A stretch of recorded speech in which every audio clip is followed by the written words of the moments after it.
Tai Chi. Tai Chi is the only martial art on this list where your greatest threat is dying of old age before you ever use it.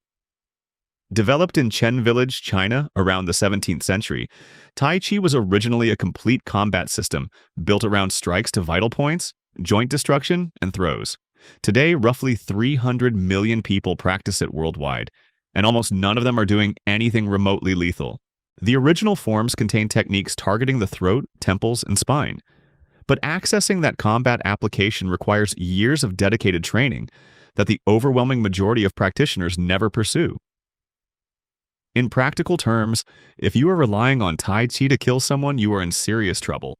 The art exists in 5 major styles: Chen, Yang, Wu, Hao, and Sun, each with its own lineage and emphasis, and all of them now practiced primarily for health and meditation. Killing speed, theoretical. You would have better luck asking your attacker to slow down and breathe with you. Capoeira was born out of desperation. Developed by enslaved Africans in Brazil during the 16th and 17th centuries, it was deliberately disguised as dance, so colonial authorities would not recognize it as combat training. That deceptive origin is part of what makes it fascinating and part of what limits its lethality.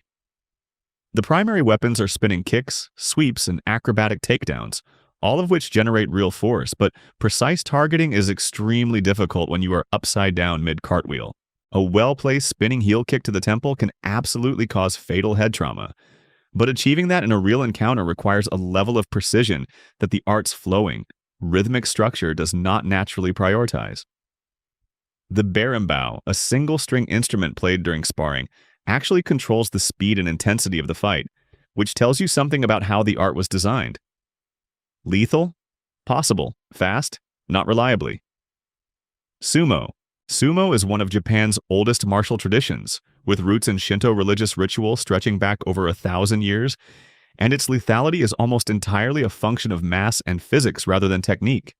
Professional wrestlers known as rikishi routinely exceed 180 kilograms, and the explosive collision at the start of a match, called the tachi-ai, generates enormous blunt force. On a padded surface inside a 4.55-meter dohyo ring, that force results in falls and exits. On concrete, stone, or any unforgiving surface, the same throw could snap a spine or crack a skull. There are no strikes to vital points, no chokes, and no joint locks in standard sumo. Death, when it has occurred historically, has been incidental, the result of falls rather than deliberate technique. The art was never designed to kill efficiently, and it shows. It is one of the most physically dominant sports in existence, and one of the slowest paths to a fatality. Brazilian Jiu-Jitsu. Brazilian Jiu-Jitsu is interesting because it contains a genuinely fast killing mechanism hidden inside a system designed specifically not to use it. The rear naked choke, the art's most iconic submission, cuts blood flow through the carotid arteries and causes unconsciousness in somewhere between 3 and 10 seconds, depending on the individual. That is fast. The problem is that the entire culture and technique of BJJ is built around stopping precisely at that point, the moment the opponent taps or goes limp. Killing with a blood choke requires holding it past submission, past unconsciousness, for several minutes of sustained compression while someone struggles beneath you. It is possible, but it requires deliberate choice rather than a natural extension of the technique. Developed from Judo and Jiu-Jitsu through the Gracie family in Brazil in the early 20th century, BJJ dominates modern MMA, precisely because it controls without destroying. Killing speed, slow and intentionally so.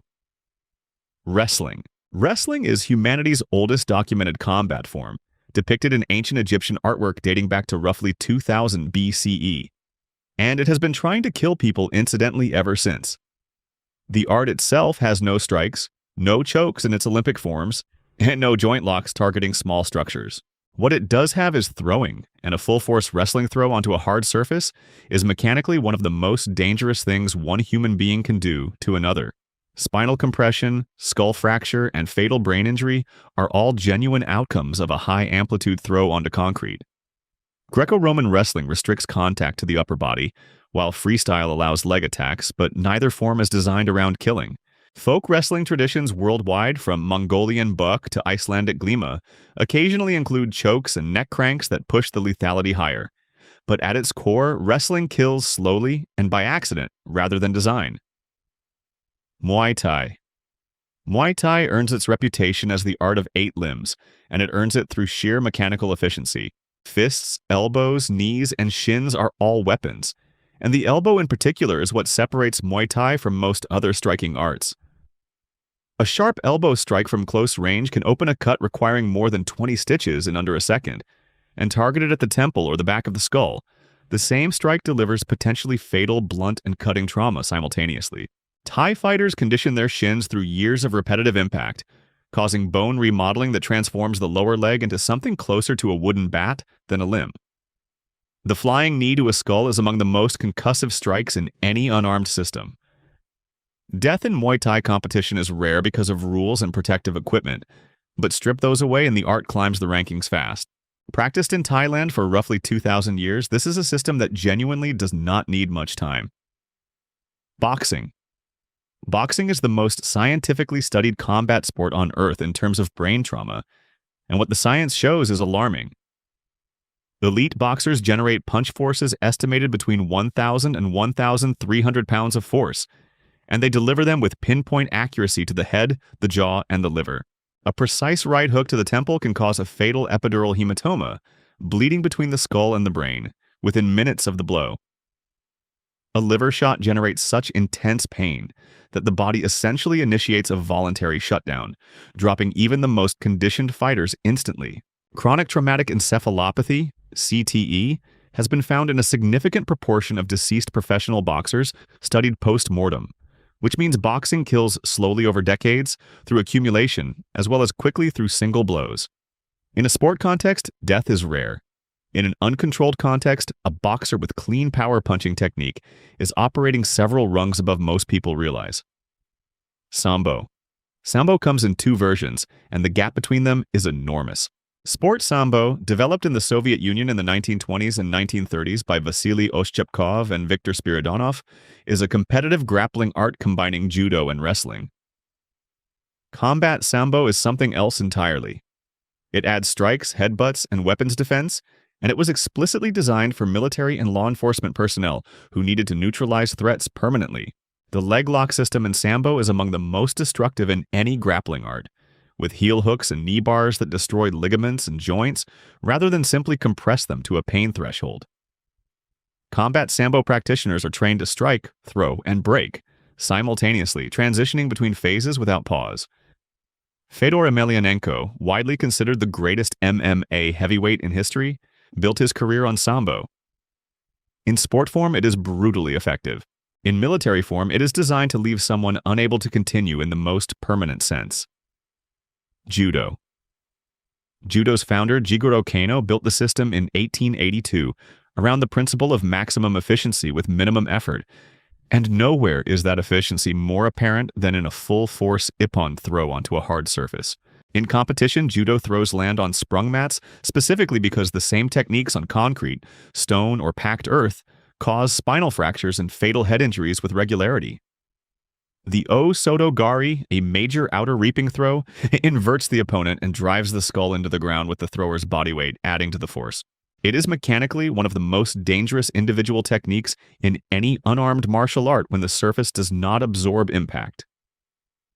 Beyond throwing, Judo's choke system, the shimawaza, produces unconsciousness within seconds and death within minutes if maintained. The art became an Olympic sport in 1964, which means it has been carefully regulated for safety, but the underlying techniques were never designed to be safe. They were designed to be efficient. Hapkido. Hapkido occupies a unique position because it attacks the body on 3 separate levels simultaneously: joints, pressure points, and nerves. Developed in Korea after World War II, reportedly by Choi Yong-sul drawing on Daido Ryu Aiki Jiu-Jitsu training, Hapkido uses circular redirection to amplify force rather than oppose it. A wrist lock applied with explosive commitment does not submit the wrist, it fractures it. Elbow locks applied at full extension do not create pain compliance, they destroy the joint entirely. But the genuinely dangerous techniques are the open hand strikes to the throat, which can cause laryngeal fracture and fatal airway obstruction, and the palm strike to the ear, which ruptures the eardrum and can cause fatal pressure trauma to the brain. These are not incidental targets. They are core Hapkido techniques built into the curriculum because the art was designed for smaller defenders against larger attackers, which means it had to be willing to end things quickly. Silat, Pencak Silat, the indigenous martial art of Indonesia, Malaysia, and much of Southeast Asia, was recognized by UNESCO as an intangible cultural heritage in 2019. And while that designation is well-deserved culturally, it tells you nothing about how the art approaches violence. Silat is fundamentally a blade art. Every empty hand technique mimics the angles and targeting of a knife or parang, meaning practitioners are always attacking arteries, eyes, throats, and the femoral region even with open hands. The footwork is deceptive, built around appearing to dance before closing distance explosively in a single step. There are hundreds of regional styles across the archipelago, each with its own weapons tradition, and collectively they represent one of the most target-specific combat systems in the world. There is no attempt to submit or control in the traditional Silat doctrine. The entry, the strike, and the exit are designed to leave the threat no longer functional. Killing speed, fast, and the art makes no apology for it. Krav Maga. Krav Maga was developed by Imi Lichtenfeld in the 1940s and 1950s, initially to protect the Jewish community in Bratislava, and later formalized as the combat system of the Israel Defense Forces.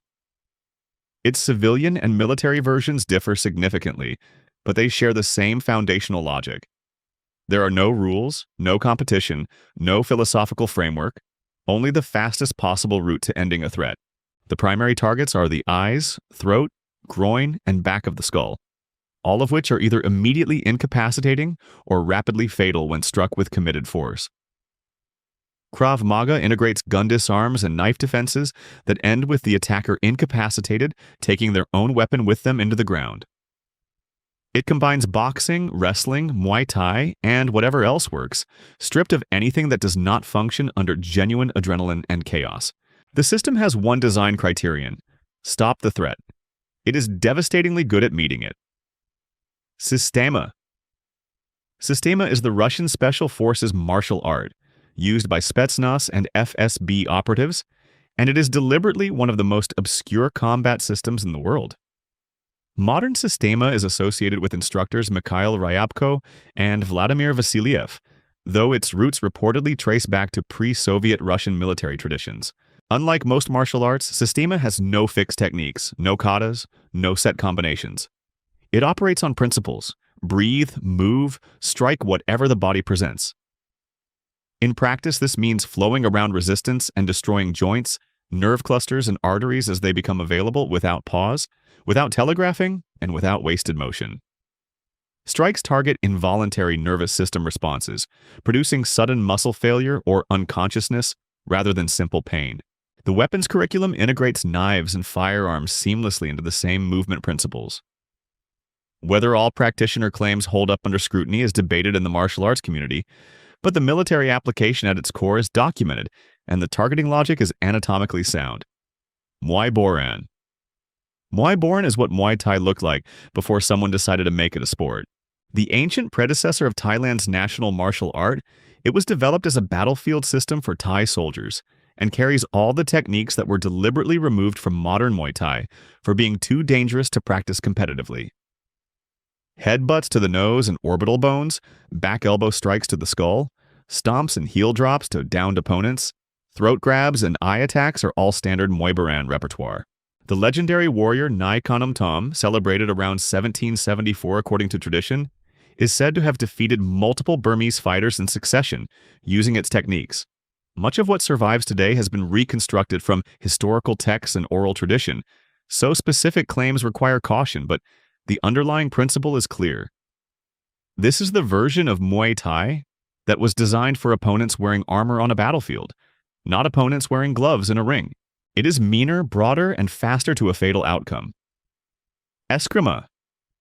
Eskrima, also known as Arnis or Kali, was declared the national martial art and sport of the Philippines in 2009. And it is unique among the arts on this list in that every single technique is built around a blade. Even when practitioners train with rattan sticks, they are training blade angles, targeting the arteries of the forearm, the neck, and the thigh, rather than practicing impact. The signature concept of defanging the snake involves destroying the weapon hand first, removing the threat at its source before transitioning to finishing strikes.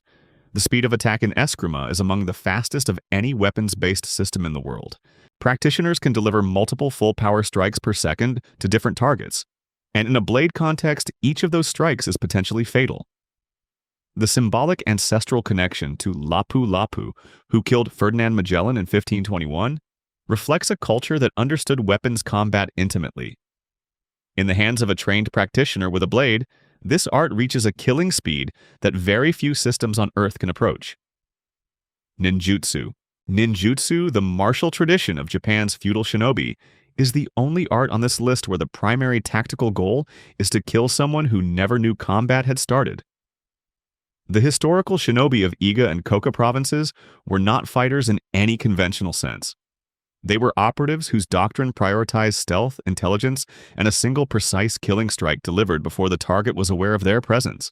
The modern Bujinkan organization, headed by Masaki Hatsumi, who claims a 34th-generation lineage, though lineage claims of this depth are difficult to verify, preserves techniques involving shuriken, short blades, poisons, and psychological disorientation as force multipliers.